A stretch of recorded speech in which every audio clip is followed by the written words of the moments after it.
Seja bem-vindo de volta. Esta semana, para encontrar rapazes e rapazes na O'Reilly, queremos ajudá-lo a compreender melhor. Derek Beery parecia ter tudo. O programa Vice Grip Garage rendeu-lhe milhões. Mais de 3 milhões de subscritores adoravam vê-lo reparar carros. A sua família parecia perfeita. A sua quinta no Tennessee era um paraíso. Mas em 2023, aconteceu algo que mudou tudo. Não foi um esgotamento profissional. Não era um problema de dinheiro. Era muito pior. Um momento na sua garagem quase o matou.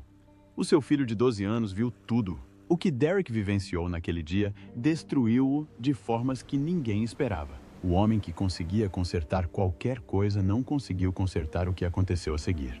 Nasceu a 16 de maio de 1984 na fria e tranquila cidade de Minot, no Dakota do Norte, onde o inverno durava quase todo o ano e a neve cobria frequentemente a terra durante semanas a fio. A sua família vivia numa pequena casa de quinta branca, isolada no meio de campos planos e um céu infinito. Não havia ali muitos luxos. O seu pai era um agricultor que acordava antes do amanhecer todos os dias, trabalhando no meio de tempestades de neve e solo congelado apenas para manter o equipamento a funcionar. Num local onde não era possível simplesmente ir a uma loja, era necessário arranjar o que se tinha. Se algo se partia, não se deitava fora.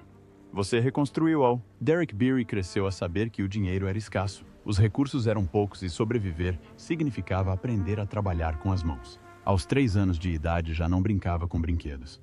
Ele estava a desmontá-los. Sentava-se no celeiro com o pai, observando-o a reparar os motores dos tratores, o cheiro a óleo e o som do metal a tilintar a encher o ar frio. Um dia, em 1987, desmontou silenciosamente o seu pequeno caminhão de brincar e alinhou os parafusos como o seu pai fazia. Ninguém o impediu. O seu pai o incentivou. E depressa, estava a reparar o corta-relva da família quando este não pegava. Ouvindo os soluços e usando apenas os sentidos para adivinhar o que estava errado. Na infância, tudo apontava para uma coisa: arranjar-se e arranjar barato. Quando tinha 5 anos, os jantares de família transformaram-se em aulas de reaproveitamento de peças antigas. Num certo verão de 1989, o pai deu-lhe uma carroça avariada e o desafio de a reparar usando peças de 3 máquinas obsoletas.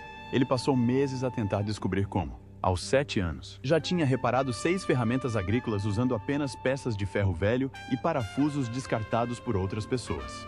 Ele não estava a aprender estas coisas porque queria um hobby. Ele estava a aprendê-las porque era assim que as pessoas sobreviviam onde ele vivia. Mesmo no jardim de infância, dava para perceber isso.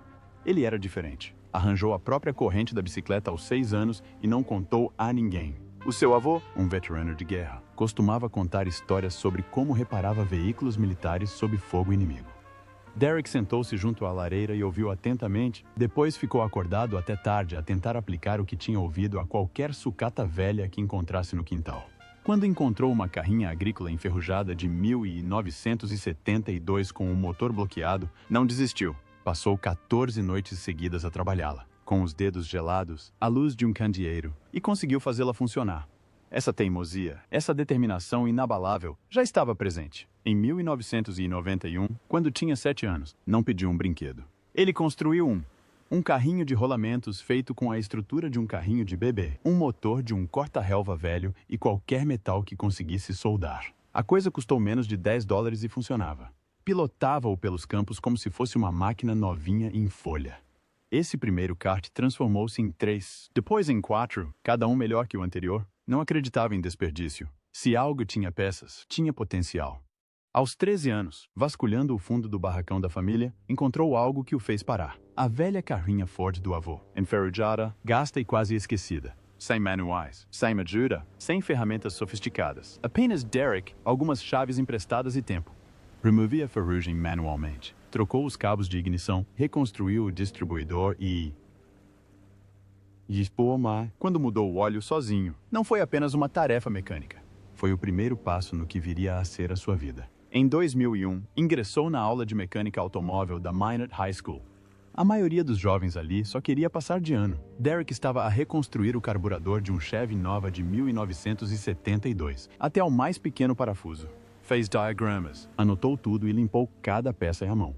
O Nova valeu-lhe notas máximas e o prêmio de melhor da categoria na feira local. Recebeu ainda uma menção honrosa numa competição regional. Mas, para Derek, A verdadeira recompensa foi saber que tinha descoberto tudo sozinho. No verão seguinte, aos 16 anos, queria continuar a aprender, mas os pais não tinham dinheiro para comprar peças novas, pelo que comprou um Honda Civic de 1985 em mau estado por $200. Ao longo de 3 longos meses, substituiu toda a transmissão por peças de ferro velho. Ele próprio içou o motor, removeu o sistema defeituoso e improvisou um novo com ferramentas e restos de peças.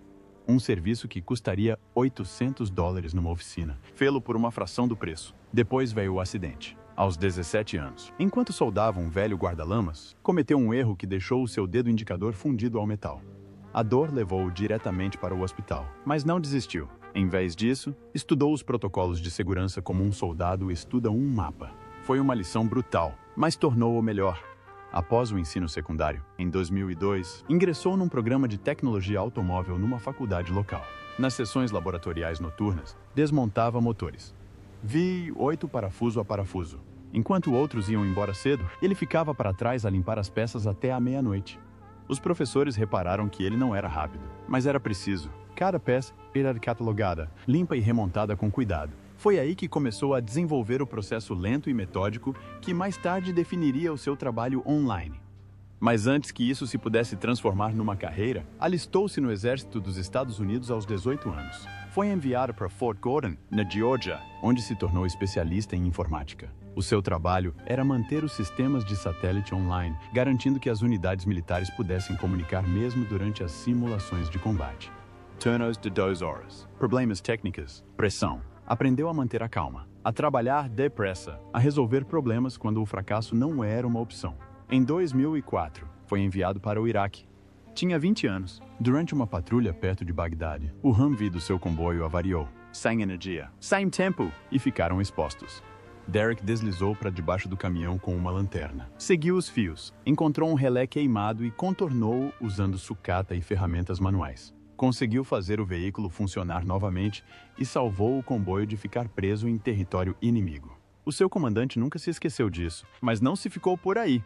Nesse mesmo ano, escreveu o seu próprio software, uma ferramenta simples que permite aos soldados diagnosticar problemas elétricos nos seus veículos sem terem de esperar por ajuda externa. Funcionava em portáteis básicos do exército e poupava tempo em campo. Chegou a usá-lo para reparar o Jeep Wrangler de 1991 de um amigo, identificando falhas ocultas na cablagem. A notícia espalhou-se rapidamente. Já não era apenas um mecânico, era o tipo que arranjava qualquer coisa. De seguida, ocorreu o roubo do portátil. Em 2005, sabotadores inimigos roubaram um portátil de controle vital de um caminhão de transporte. Sem ele, o veículo não podia funcionar. Derek vasculhou o lixo, encontrou cabos velhos, desmontou peças de um gerador avariado e construiu um chicote de fios personalizado de raiz. Fê-lo em 2 noites. O caminhão funcionou. A sua unidade continuou avançando. O exército concedeu-lhe discretamente uma condecoração. Foi dispensado em 2007, aos 23 anos. Regressou a casa, no Dakota do Norte, com tudo cool que tinha aprendido e algo a provar. Encontrou um Chevrolet Camaro de 1969 enferrujado e começou a trabalhar. Ele próprio retirou o motor, refez toda a cablagem do carro e arranjou o piso. Cada parafuso foi limpo, cada reparação foi feita à mão. Ao frio, na entrada da garagem dos pais dele. Tinha 24 anos quando entrou naquele concessionário em Minot. Em 2008, acabou de sair do exército, com as mãos ainda habituadas a mexer em Humvees. Mas já não se tratava de guerra. Tratava-se de transmissões. Nesse primeiro ano, desmontou mais de 500 delas, a maioria V6 da GM, conhecidas na indústria por serem um pesadelo para os técnicos menos experientes. A sua taxa de sucesso chegou aos 98%. As pessoas começaram a falar dele, não porque fosse extravagante, mas porque todos os carros em que tocava pareciam voltar à vida. Depois do horário de trabalho, sentava-se sob luzes fluorescentes com manuais antigos, tentando descobrir onde os outros tinham desistido. Em 2009, não estava apenas a reparar carros. Ele estava a ensinar outros a fazerem o mesmo. Os seus tutoriais tornaram-se uma espécie de guia naquela oficina. Os treinadores disseram que nunca tinham visto uma subida como aquela. Para ele, não lhe pareceu rápida, simplesmente pareceu-me certa. Aos 26 anos. Em 2010, já não trabalhava como mecânico. Geria uma equipa de 15 pessoas numa rede regional de lojas de peças auto. E a sua gestão era diferente da maioria. Ele não usava fato, usava macacão. Ainda assim, percorria a oficina, verificando parafusos, testando o binário e fazendo perguntas.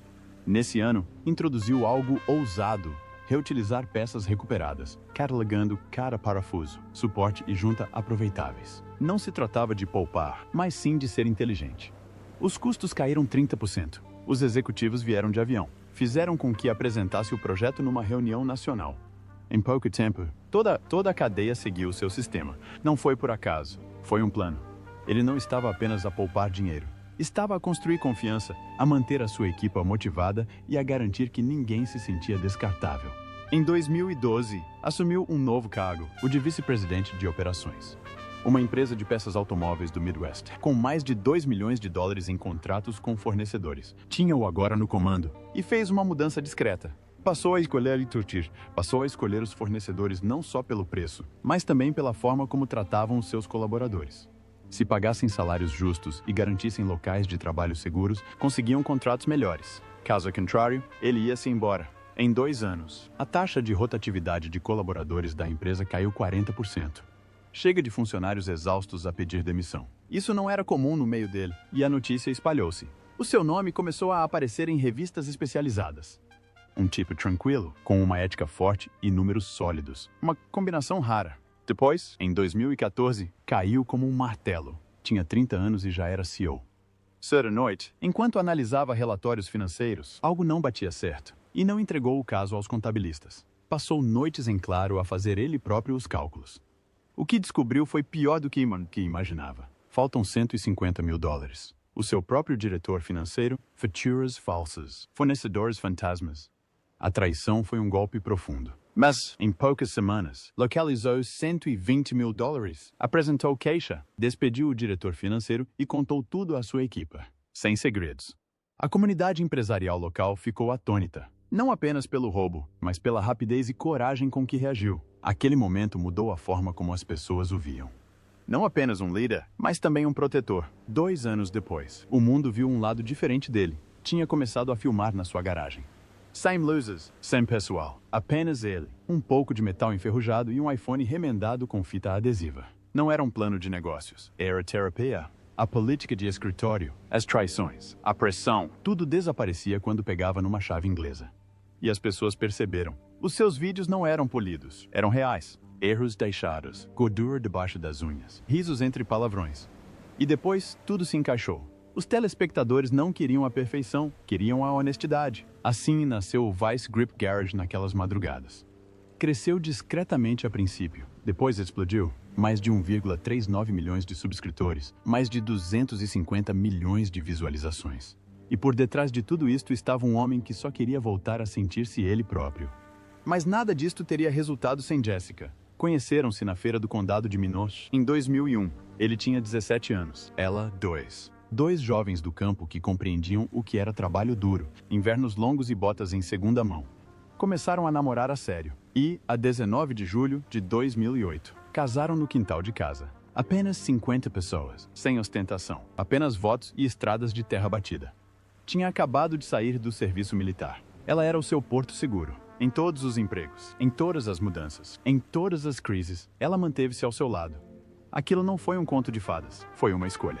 Todos os dias. Agora, mais de 14 anos de casados e 24 anos juntos. Ainda comunicam por olhares e completam as frustrações um do outro.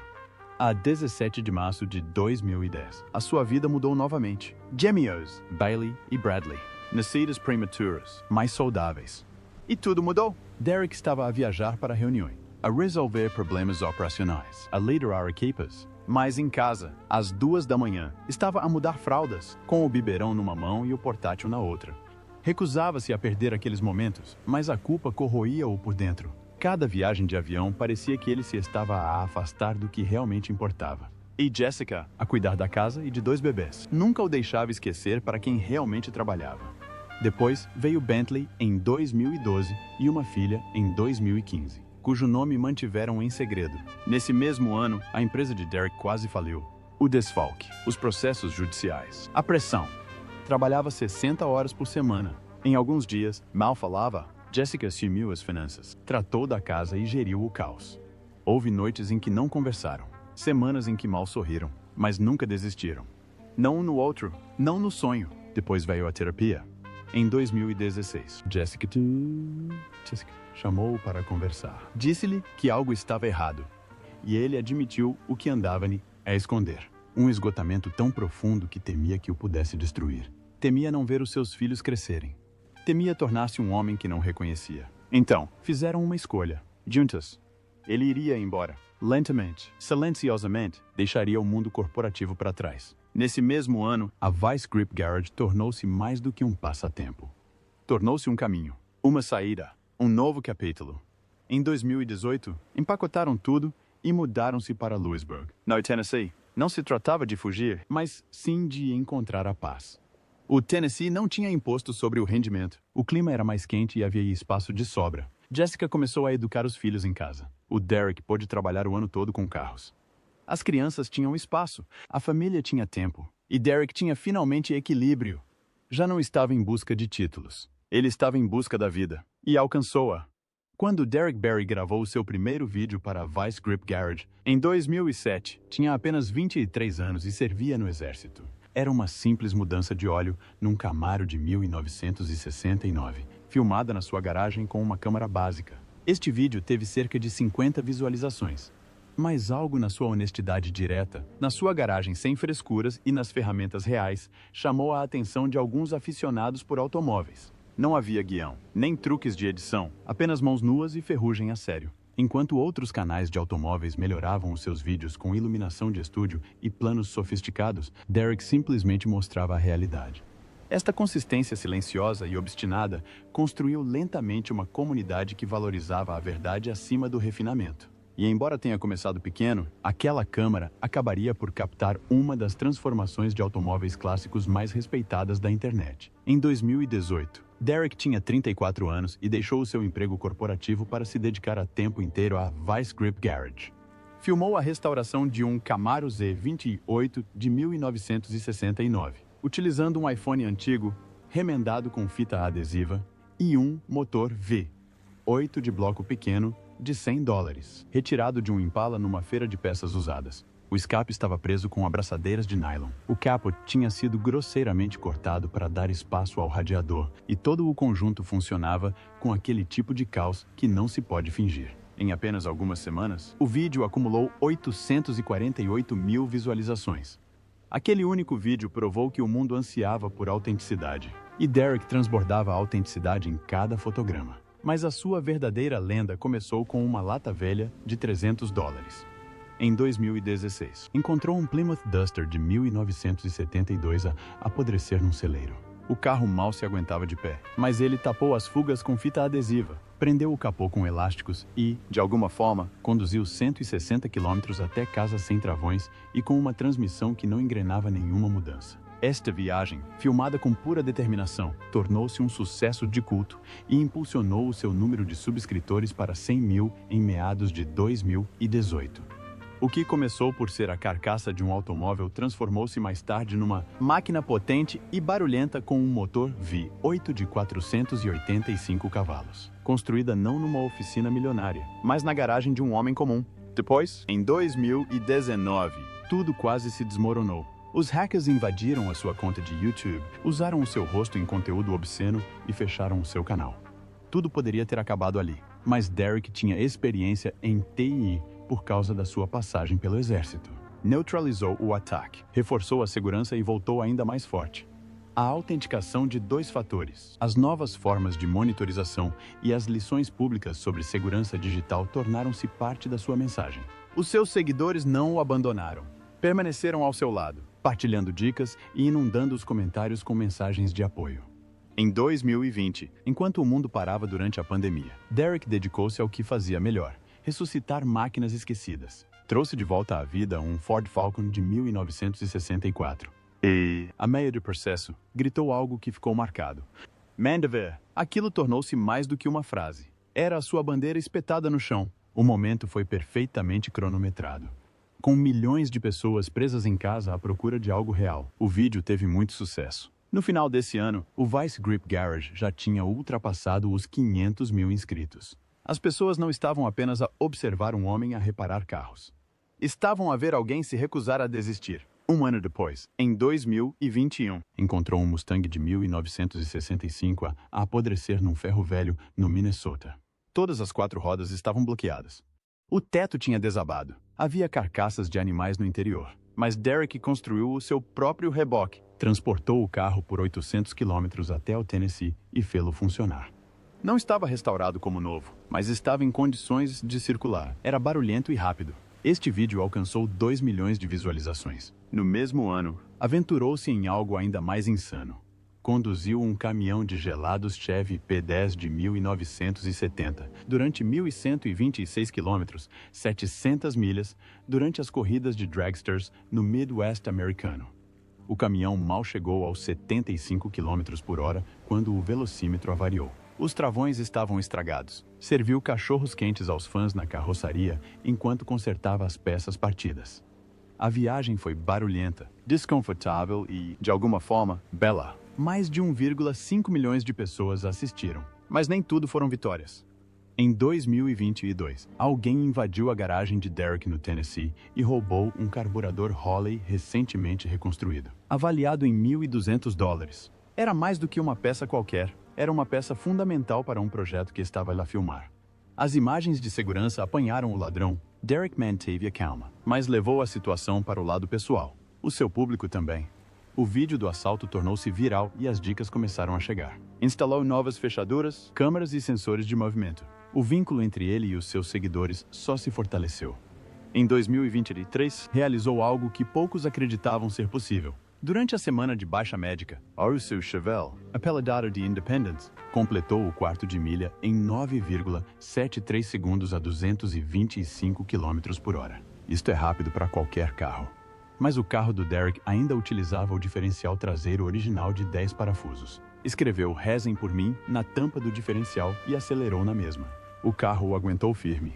Jessica, a sua copilota, ajudava em tudo, desde a condução até a entrega de snacks. No interior, o Chevelle era praticamente original, com exceção de uma gaiola de proteção de 6 pontos e dos cintos de segurança de competição do final dos anos 80. O motor era um V8 Big Block com compressor. Esta única aparição fez com que o número de inscritos disparasse para 1,8 milhões. Mais tarde, nesse ano, Derek fez a sua estreia na TV. A Motor Trend lançou um programa chamado Roadworthy Rescues, e o primeiro episódio mostrou Derek a restaurar um Chevelle de 1970 em apenas uma semana. O carro estava parado há 26 anos. Fê-lo funcionar e conduziu 965 quilômetros, 600 milhas, pelo clima do Tennessee. O programa manteve a essência do seu canal de YouTube, mas com uma edição profissional. A série recebeu uma nomeação para o Emmy Diurno de melhor edição, mas a essência manteve-se a mesma. Um rapaz só, baixo orçamento, sem desculpas, pura paixão. Em 2024, Derek Baeri já não estava apenas a mexer numa garagem. Comandava um império construído sobre ferrugem, restauração e honestidade crua. O canal Vice Grip Garage ultrapassou os 2,2 milhões de subscritores no YouTube e os 756 milhões de visualizações sem guião, efeitos especiais extravagantes ou equipa. Fez tudo sozinho. Os seus vídeos duravam frequentemente 100 minutos. Eram filmados até altas horas da noite, iluminados por candeeiros de garagem e cafeína. O que começou como restaurações econômicas transformou-se num modelo de negócio tão singular que confundiu os veteranos do ramo. Reparava um carro e vendia-o por apenas mais 50 ou 100 dólares do que o custo, reinvestindo o dinheiro imediatamente no outro projeto. Este ciclo não o enriqueceu da noite para o dia, mas valeu-lhe a confiança do público. E a confiança, no seu caso, transformou-se num patrimônio líquido de 5 milhões de dólares. Não foram apenas anúncios do YouTube, mas também patrocínios como o da Bare Metal Zombie, participações em programas de TV como o Roadworthy Rescues e produtos de edição limitada que desapareceram da internet em menos de 48 horas. Esta linha de produtos, lançada em 2024 com o nome Vice Grip Lodge, não era apenas um trabalho secundário, era uma declaração de amor a Sick Week. Derek lançou 10.000 capas diferentes do álbum Pray For Me com arte personalizada das suas corridas insanas. Todas esgotaram em 2 dias. As capas também não eram baratas. As pessoas não só as compravam, como as exibiam. As fotos inundaram as redes sociais. Os fãs pintaram, emolduraram e transformaram as estátuas em troféus de colecionador. A receita foi reinvestida em novos projetos e até em pequenas iniciativas filantrópicas. Derek tinha encontrado algo raro. Um produto que não era apenas mercadoria, era um símbolo de pertença. No mesmo ano, durante a Semana da Doença de 2024, Derek não venceu a corrida, mas ganhou algo muito mais impactante. Ao tentar competir com o seu Chevelle de 1971, Baptizada de Liberty, uma besta com um motor V8 de 540 polegadas cúbicas e uma transmissão turbo 400. A sua adaptação para turbo falhou.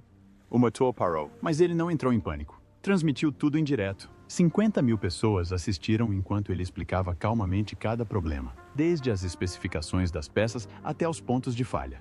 Aquilo não foi apenas uma batida, foi uma aula magistral. O público elegeu o piloto favorito do evento. No meio de uma multidão de 300 pilotos, incluindo nomes como Cletus McFarland e PFI Speed, Derek não só compareceu, como se destacou. Depois veio o silêncio. No início de 2025, os fãs entraram em pânico. Os uploads pararam. Os rumores espalharam-se. Escândalo, esgotamento, desaparecimento. As teorias alastraram pelos fóruns como fogo em palha seca. Mas Derek não se tinha ido embora. Estava no fundo da garagem, a restaurar um Plymouth Fury de 1968 que exigia tudo. Sem equipe de filmagens, apenas ele, as suas ferramentas e os seus filhos. Finalmente publicou um vlog, tranquilo e pessoal, mostrando os seus filhos a ajudá-lo com as ferramentas e Jessica a organizar os parafusos ao seu lado. Aquele vídeo acalmou toda a gente. Os fãs não só perdoaram a pausa, como redobraram o apoio, demonstrando mais apoio do que nunca. O que não sabiam, pelo menos não de imediato, era o que realmente tinha acontecido, que o Fury quase o matou. Num dia frio, no final de 2023, estava debaixo do carro, a tentar soltar um parafuso enferrujado do escape. O chão estava escorregadio de óleo. O cavalete de apoio deslizou. 1.800 quilos de aço caíram com força, prendendo-lhe o braço e falhando o crânio por centímetros. Bentley, com apenas 12 anos, viu tudo. A Jessica saiu a correr e gritando. De alguma forma, Derek conseguiu soltar o braço dele. Sem ossos partidos, apenas hematomas e uma nova filosofia. Nessa noite, todos se sentaram e concordaram. A segurança está em primeiro lugar. Chega de soluções improvisadas. Chega de trabalhos feitos à pressa. O canal passou de uploads semanais para 2 vezes por mês. Aquele momento nunca foi registrado pelas câmeras. Silenciosamente, tudo foi reconfigurado. Mesmo assim, a internet continuou a especular. Quando os fãs notaram a diminuição da quantidade de vídeos, assumiram que estava esgotado. Na verdade, Derek tinha simplesmente mudado. Lançou um vídeo em 2024 a restaurar um Chevy encontrado num celeiro. Não pela velocidade, mas pela segurança. Cada cavalete foi verificado 2 vezes. Cada calço de roda estava no lugar. Ele não disse quase morri. Não precisava. A mensagem era clara. Reparar carros só vale a pena se conseguir voltar para casa depois. No ano seguinte, 2025, esta mensagem tornou-se ainda mais clara. Durante a semana de preparação para a baixa médica, o motor do carro de Derek, comprado por $3.000 e anunciado como pronto a usar, avaria durante a instalação. A cambota recusava-se a girar, um pistão enferrujado, danos ocultos e nenhuma hipótese de substituição. A maioria das pessoas teria desistido. O Derek não fez isso. Pegou em peças de um antigo estoque de ferramentas agrícolas, reconstruiu o carburador e adaptou uma transmissão recuperada. Até construiu um suporte improvisado para o motor. Foi um desastre, que acabou por se tornar uma lição prática. A corrida foi adiada. O ajuste do motor ficou comprometido, mas o carro funcionou. Publicou todo o processo para ajudar outros a evitar a mesma armadilha dos $3.000. Mais tarde, nesse ano, construiu algo novo. Não um renascimento, mas uma revelação. O seu primeiro carro de dragsters, construído especificamente para este fim, um novo de 1970, não foi feito com sucata. Foi um processo metódico. Longarinas do chassis reforçadas, gaiola de proteção, testes de chassi, melhorias nos travões, um depósito de combustível personalizado. O Nova atingiu os 150 Manitim na sua primeira tentativa. Ele já não estava a tentar impressionar. Ele estava a tentar fazer direito. Os fãs podiam ver isso em cada soldadura. Não se tratava de velocidade, mas sim de inteligência. Em 2025, Derek Bierry tinha 41 anos. O canal Vice Grip Garage tinha ultrapassado os 3 milhões de subscritores. O seu patrimônio líquido pessoal havia chegado a $7 milhões. Restaurou mais de 10.000 automóveis, cada um uma lição de perseverança, não de glamour. A sua quinta no Tennessee tornou-se tanto a casa como a sede de operações. Um símbolo de fuga da vida corporativa que outrora levara. Os números eram enormes, mas não representavam o legado. O que realmente importava era o que aqueles números representavam: honestidade, paciência e uma comunidade que aprendia um parafuso de cada vez. Mesmo com toda a fama, Derek nunca deixou de ser pai. Em 2025, um vídeo dele a afinar um Camaro com os filhos atingiu 1 milhão de visualizações. Bailey, Bradley e Bentley não eram figurantes. Eles eram aprendizes. A Jessica não ficava nos bastidores. Ela estava no meio de tudo, a coordenar viagens, a entregar ferramentas, a filmar. A vida deles não era encenada. Era possível ouvir as crianças a rir ao fundo ou a gritar quando uma chave inglesa escorregava. Este ritmo familiar genuíno era a verdadeira magia. Não era o conteúdo. Foi uma questão de ligação. E depois surgiu um sussurro sobre algo novo. No final de 2025, Derek deu a entender que iria lançar um livro. Não eram apenas dicas de corrida. Era terapia. Frases subtis sobre o impacto daquele momento de quase morte. O livro seria sobre segredos das corridas com orçamento limitado. Mas, entre as especificações de binário e os gráficos de afinação, também abordaria o medo, a pressão e a superação. Ele não ia parar por aí. Ele estava apenas a mudar de faixa. Em 2026, planeava levar um Falcon Biturbo para as corridas de dragsters do Midwest, procurando um tempo abaixo dos 9 segundos. Mas o dinheiro dessa corrida não iria para o bolso dele. O dinheiro seria destinado a bolsas de estudo para jovens mecânicos em Minot, no Dakota do Norte, onde tudo começou.